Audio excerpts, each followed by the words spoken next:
Om Shanti. Good morning.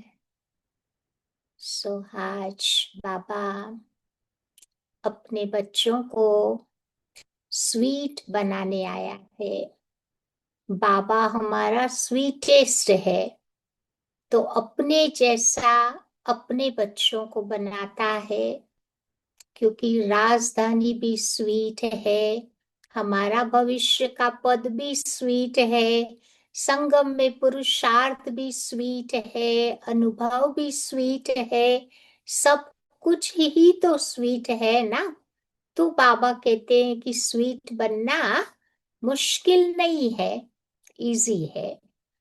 तो आज हम देखेंगे कि ये हमारा ब्राह्मण जीवन भी कितना मीठा जीवन है।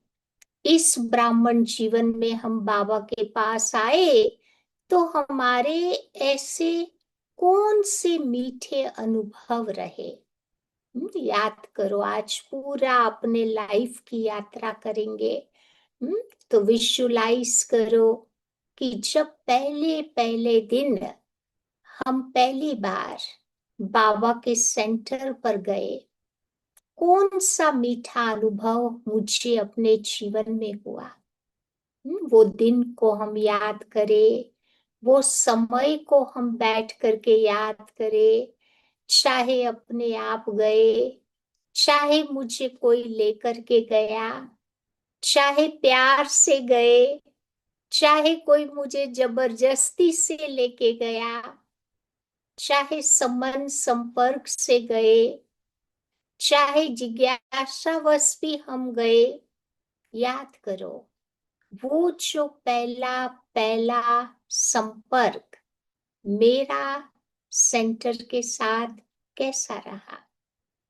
ब्राह्मण परिवार से मिलते हैं, साथ ही साथ भाई बहनों से मिलते हैं, तो वो पहले पहले दिन मुझे ऐसा कौन सा सुंदर अनुभव इस ब्राह्मण जीवन में हुआ। कुछ तो हम सब ने अनुभव किया होगा, तभी तो कॉन्स्टेंटली जाते रहे ना। एक भाई सुनाता था कि उसने साप्ताहिक कोर्स की एक किताब अपने डस्टबिन में देखी थी, तो वही फटी हुई किताब को खोलकर फिर उसने पढ़ी, फिर वो सेंटर पर गया। तो उसका अनुभव बहुत अच्छा रहा। तो ऐसे याद करो कि मेरा पहले दिन का बाबा के सेंटर का अनुभव कैसा था। वो मीठे अनुभव को आज रिवाइज करना है। दूसरा, चलो सेंटर पर तो गए, कोर्स भी किया। कोर्स करने के बाद मेरी पहली पहली जो मुरली बाबा की हमने सुनी, वो दिन को याद करो।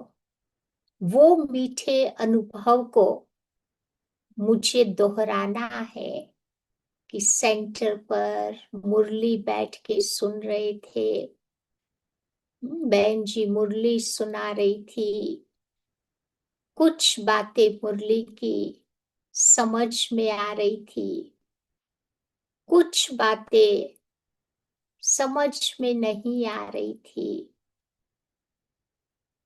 मुरली की भाषा बड़ी निराली थी,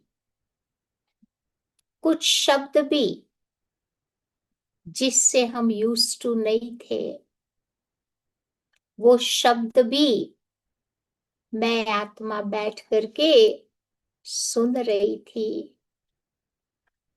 सब कुछ सुनते हुए भी अनुभव बहुत अच्छा हो रहा था। दिल को, आत्मा को वो अनुभव बहुत प्यारा सा लग रहा था। तो याद करो उन दिनों को, जो पहली पहली मुरली बाबा के घर में जाकर मैंने सुनी और वो स्वीट अनुभव को अंदर ही अंदर दोहराते रहे। तीसरा मीठा अनुभव, जब मैंने बाबा का पहला पहला गीत सुना,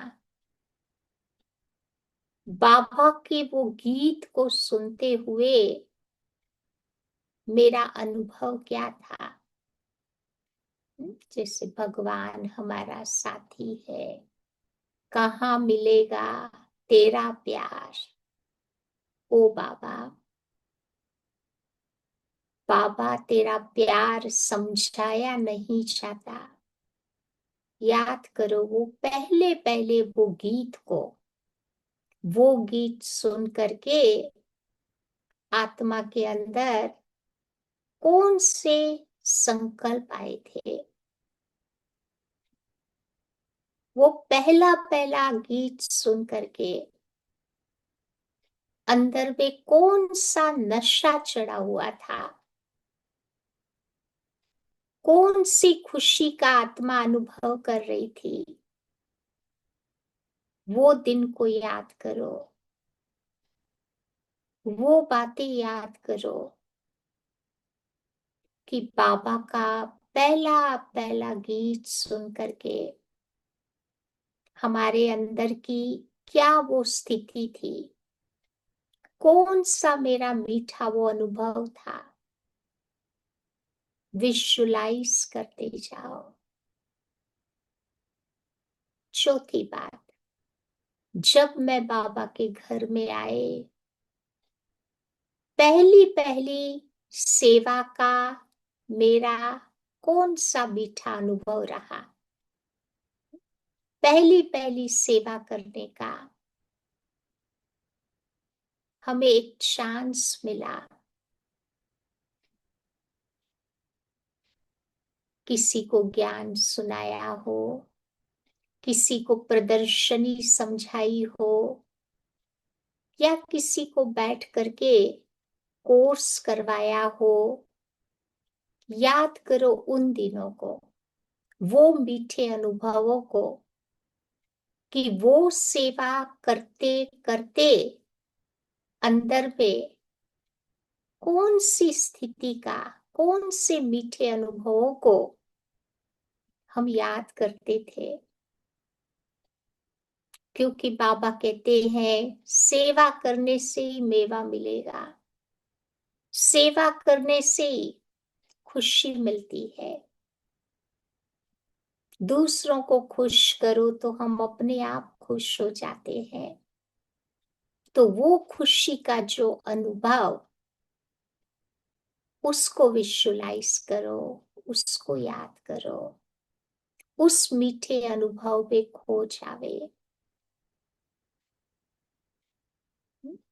फिर उससे आगे चलते हैं तो पांचवी बात, जब सबसे पहले पहले हम मधुबन में आए,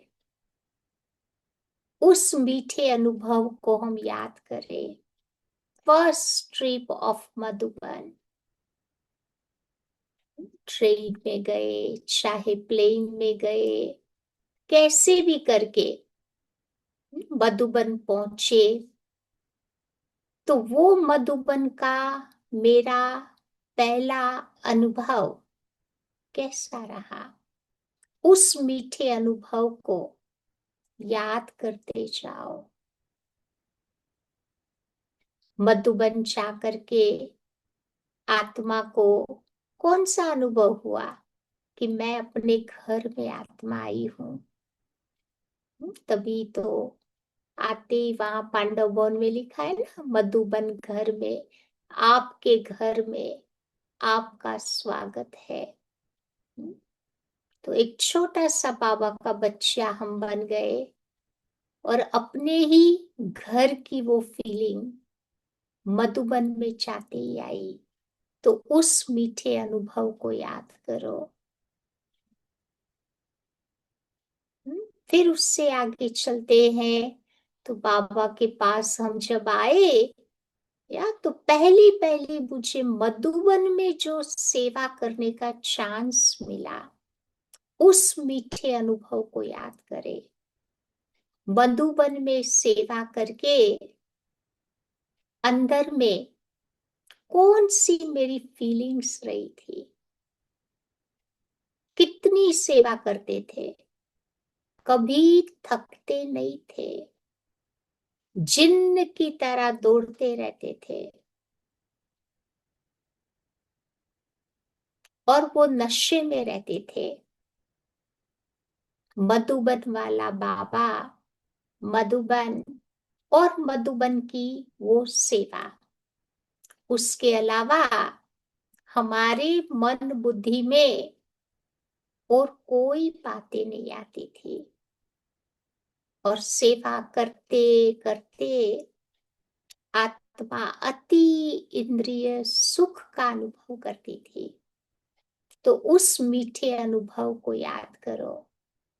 आज ब्राह्मण जीवन के मीठे अनुभवों को हम दोहरा रहे हैं, याद कर रहे हैं, तभी तो जीवन मीठा बनेगा ना।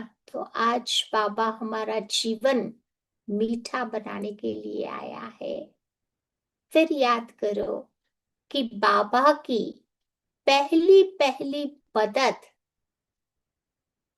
कैसे मिली, उस मीठे अनुभव को दोहराओ कि ज्ञान में आने के बाद पहली बार जब मैंने अनुभव किया कि मैं आत्मा बाबा की बिल्कुल छत्र छाया के नीचे हूं, बाबा मेरे साथ है। शुरू शुरू में ज्ञान में आते हैं तो हमारे सगे संबंधी मित्र सब हमारे अगेंस्ट हो जाते हैं, सब विद्रोह करना शुरू करते हैं। हमारे माँ बाप भी कहते हैं अगर तुम ज्ञान में चले तो हम कुछ कर लेंगे।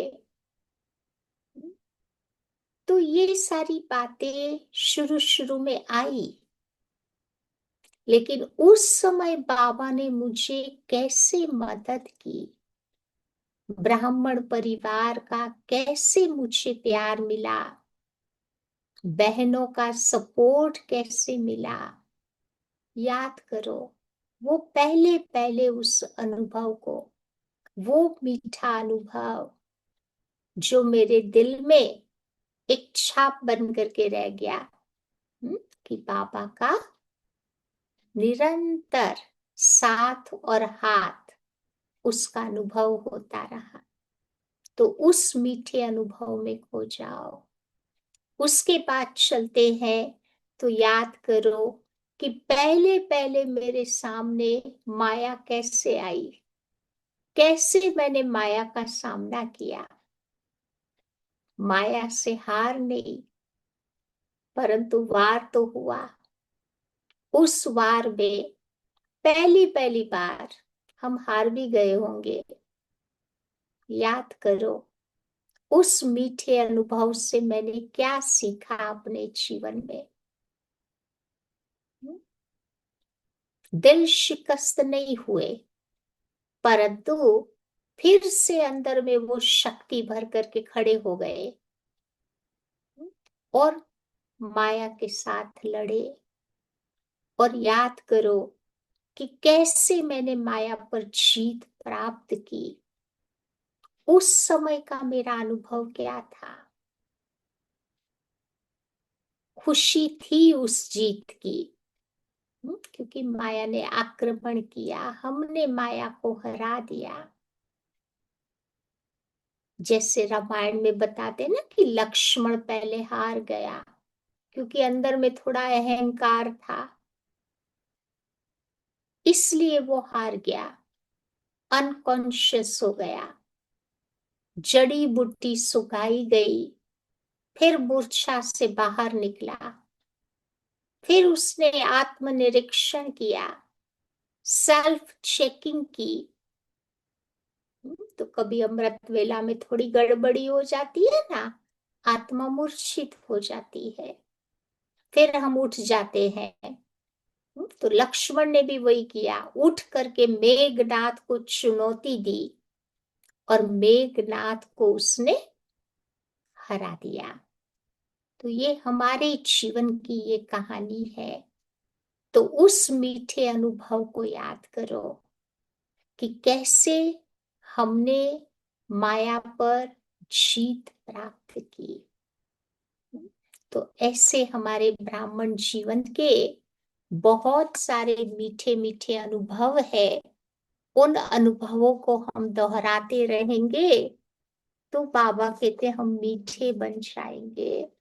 तो आज बाबा आया है हम बच्चों को बड़ा स्वीट बनाने